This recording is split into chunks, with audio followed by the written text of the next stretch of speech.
Matagal nang hinahanap ni Ruth ang katahimikan, ngunit kahit sa panaginip ay hindi niya ito matagpuan. 5 taong gulang si Ruth nang magsimula ang kanyang kalbaryo. Isang multo ang nagpakita sa kanya sa kalaliman ng gabi. May nakikita ko na guy na nag-float tapos going away again, pero dun lang sa corner ng bed. Mommy, is there a ghost? That was the first time. Sabi ng mommy ko, I think so.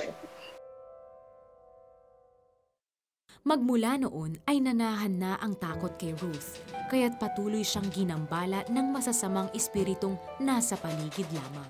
I was always afraid. I didn't want to go to sleep early.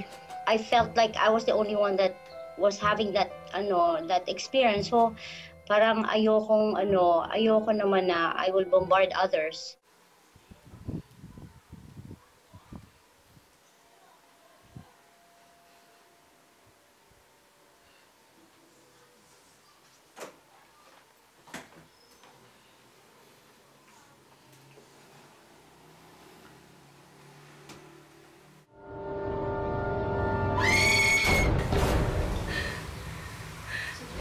I felt like I was being chased all the time.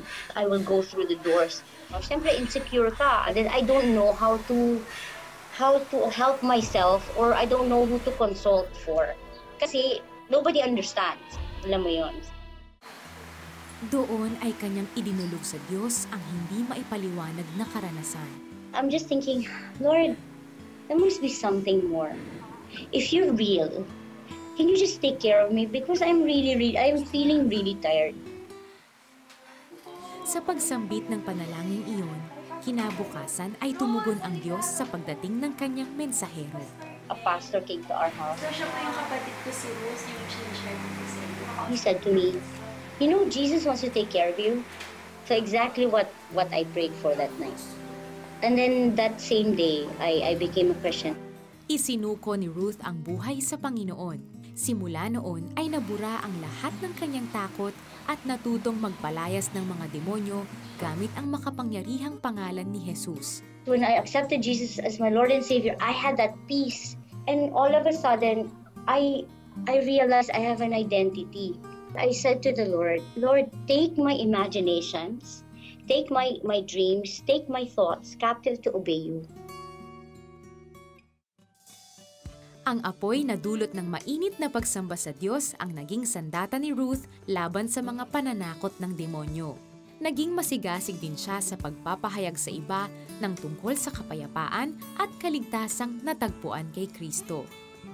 Sa simbahan ay naging bahagi siya ng worship team na naging daan upang magtungo siya sa Bahrain. Doon ay nakilala naman niya ang lalaking unang nagpatibok sa kanyang puso. Di naglaon, sila ay nagpakasal at biniyayaan ng 2 supling. Ngayon, si Ruth ay nagmimisyon sa iba't ibang panig ng mundo upang ipakilala si Kristo at tumulong sa iba pang misyonero. Loving Jesus is my passion, and sharing the gospel is the fruit of that passion.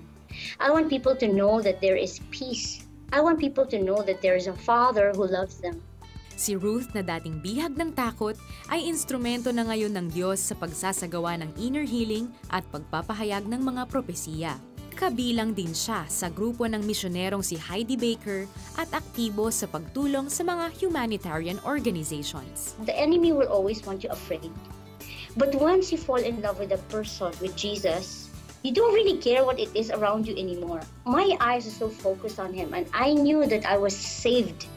You know, I knew what the word Savior means. In a sense na hindi lang out of hell, but just to be saved out of all the fears, out of all the pain, out of all the insecurities, out of all the confusion in my life.